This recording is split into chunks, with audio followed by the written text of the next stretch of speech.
Finally, let's look at this new threat, which is privacy.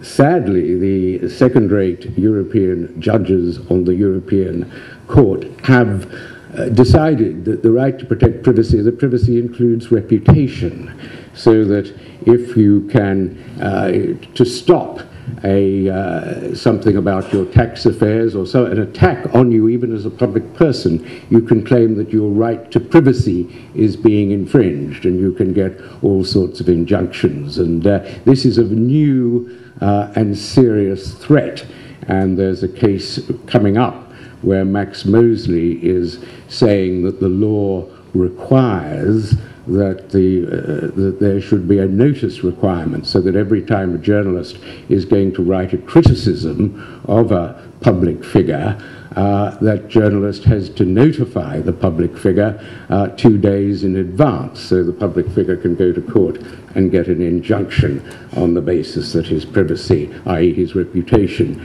is about to be infringed. Now, this came from a rather unsatisfactory situation in which the News of the World had published a story that Mr. Mosley was indulging in a Nazi sex orgy. It got its facts wrong. It was just a good old British sex orgy that he was indulging in.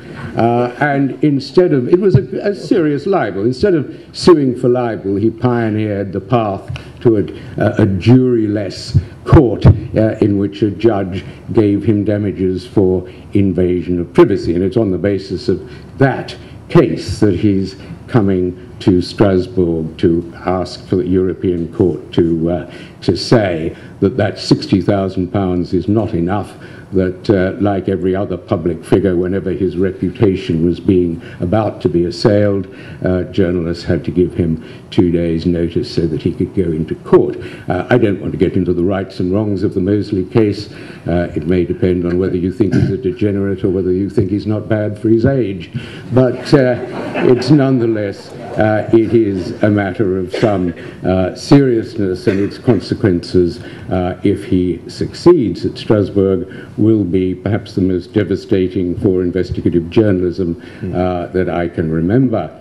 However, let me end with this Orwellian fact. It is truly Orwellian that this great threat to freedom of speech in Britain, under the European Court rules, who is defending it? Who is the defender of free speech? Is it The Guardian, the News Limited?